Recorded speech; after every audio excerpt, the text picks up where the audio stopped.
Hello नमस्कार, welcome to JNM nursing study channel.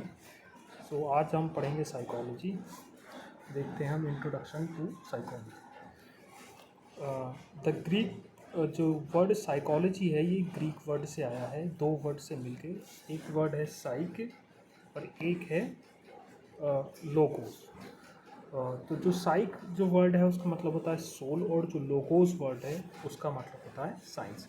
तो psychology अगर हम देखें तो मतलब साइंस ऑफ सोल, जैसे आत्मा की स्टडी। तो यहाँ आत्मा से मतलब है जो दिमाग हुआ, यहाँ पे आत्मा का मतलब। तो साइकोलॉजी का मतलब हुआ साइंस ऑफ माइंड, माइंड की स्टडी साइकोलॉजी होती है। Psychology mainly deals with analysis of behaviour and mind. तो साइकोलॉजी का जो मेन जो फील्ड है, जो जिस फील्ड में वर्क करती है, वो एनालाइज करती है, देखती है बिहेवियर को, वर्ताव को और माइंड को। This is an academic stream and a form of applied science that mainly try to have better understanding of people। मतलब लोगों के बेटर अंडरस्टैंडिंग के लिए साइकोलॉजी जो फील्ड है उसके लिए काम आती है। डेफिनेशन तो मिस्टर क्रो एंड क्रो ने साइकोलॉजी की डेफिनेशन दी थी। Psychology is the study of human behaviour and human relations. मानव के व्यवहार और मानव के रिश्तों का स्टडी साइकोलॉजी है, जो मिस्टर क्रो एंड क्रो ने। वुडवर्थ की डेफिनेशन है psychology studies the individual activities in relation to the environment. मतलब जो एक इंडिविजुअल है, जो एक पर्सन है, उसकी क्या एक्टिविटी होती है, उसके एनवायरनमेंट, उसके वातावरण को लेकर के उन एक्टिविटी की स्टडी ही साइकोलॉजी होती है। और ऑक्सफोर्ड अमेरिकन डिक्शनरी के according psychology scientific study of mental process and behaviour. तो साइकोलॉजी का एक साइंटिफिक स्टडी है किसकी? मेंटल प्रोसेस और बिहेवियर की। It is the study of mind and how it works. ये माइंड को स्टडी करती है और ये देखती है स्टडी में कि माइंड वर्क कैसे करता है। हम स्कोप ऑफ साइकोलॉजी देखते हैं। स्कोप ऑफ साइकोलॉजी का मतलब है कहाँ कहाँ पर किन किन सिचुएशंस में साइकोलॉजी अप्लाई होती है। तो एक साइकोलॉजी अप्लाई होती है जनरल साइकोलॉजी, ठीक है। It describes basics and general human behaviour. मतलब एक नॉर्मल पर्सन की जो साइकोलॉजी होती है, जो एक हम तुम आप जो भी एक नॉर्मल पर्सन होता है उसकी जो साइकोलॉजी होती है उसे जनरल साइकोलॉजी कहते हैं।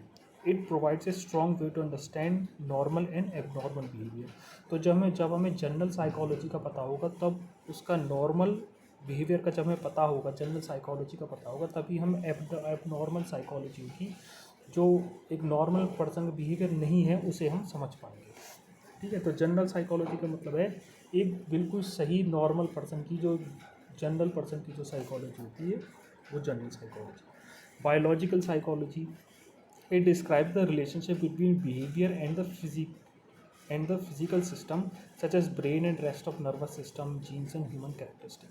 मतलब ब्रेन और नर्वस सिस्टम को हम बायोलॉजिकली जब हम पढ़ते हैं कि ब्रेन में क्या क्या होता है, कितने नर्वस सेल्स होते हैं, क्या नर्वस सिस्टम है, उसकी साइकोलॉजी होती है बायोलॉजिकल साइकोलॉजी। मतलब ह्यूमन माइंड को जब हम एक ऐसा बायोलॉजी के स्टूडेंट की तरह जब उसे पढ़ते हैं तो वो बायोलॉजिकल साइकोलॉजी होती है। ये थर्ड होती है ये cognitive psychology. It is the mental process of human including attention, perception, emotion, reasoning, problem solving and language.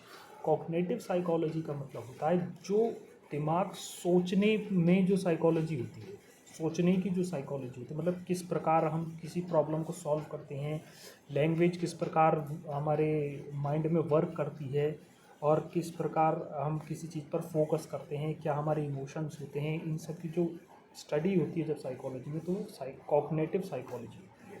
Cognition word है, उसका मतलब होता है सोचना, कुछ प्रॉब्लम सॉल्विंग, दिमाग का ज़्यादा उपयोग करना।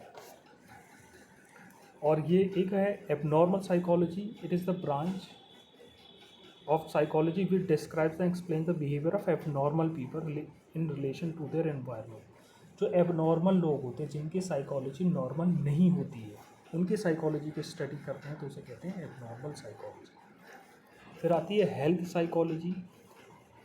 इन this branch of psychology the facts, principle and theories of psychology are used for task for preservation, physical and mental illness of the individual। मतलब साइकोलॉजी की जो थ्योरीज़ हैं एक पर्सन की फिज़िकल हेल्थ पर उस पर्सन की साइकोलॉजी का क्या प्रभाव पड़ता है उसकी स्टडी होती है फिज़िकल हेल्थ साइकोलॉजी। हम आते हैं एजुकेशनल साइकोलॉजी पर। Educational psychologist are concern with the concept of education, मतलब कि जब एजुकेशन के समय कुछ जो एक एजुकेशन का जो समय होता है उस समय में क्या साइकोलॉजी होती है, जैसे हम और आप एजुकेशन कर रहे हैं तो उस समय हमारी क्या साइकोलॉजी रहती है, हमारा क्या बिहेवियर रहता है, क्या एटीट्यूड रहता है, हमारा कितना पढ़ने का मन करता है, कितना पढ़ने का मन नहीं करता, इस सब की साइकोलॉजी की इसकी स्टडी होती है एजुकेशनल साइकोलॉजी। एक आता है जियो साइकोलॉजी। तो जियो जो वर्ड है उसका मतलब होता है अर्थ एनवायरनमेंट, ठीक है। तो इन this branch of psychology describes and explains the relationship of physical environment, particularly weather, climate, soil, landscape with behavior। मतलब एक जो फिज़िकल जो एनवायरनमेंट है उससे साइकोलॉजी भी क्या असर पड़ता है उसकी स्टडी होती है।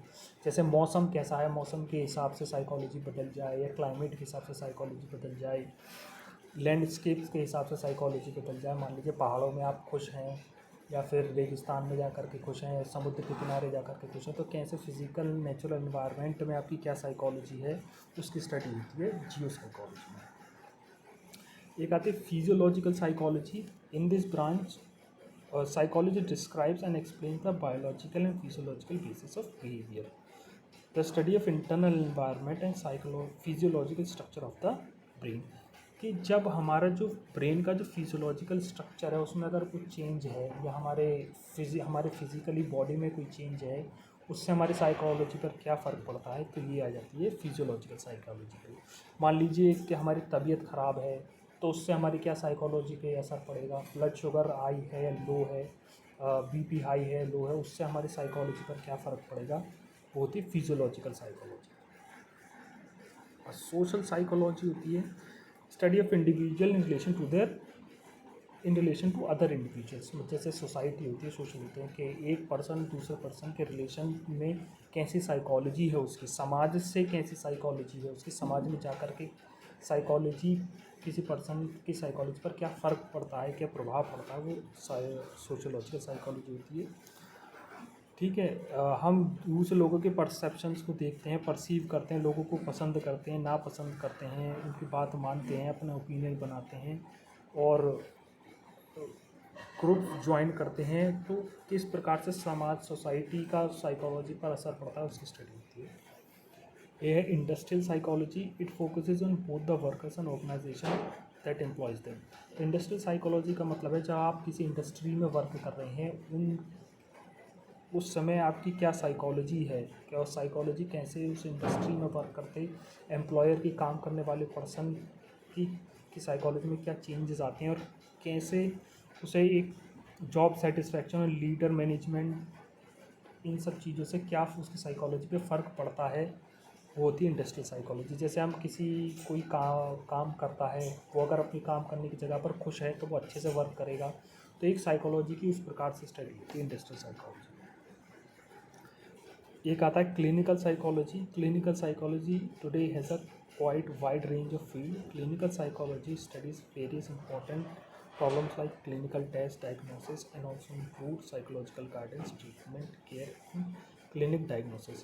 क्लिनिकल साइकोलॉजी का मतलब है कि डायग्नोसिस करके ये देखना कि क्या प्रॉब्लम है, कुछ टेस्ट करने, साइकोलॉजी को स्टडी करने के लिए, वो क्लिनिकल साइकोलॉजी हो जाती है। Thank you for watching this video and please also subscribe to this channel. Thank you.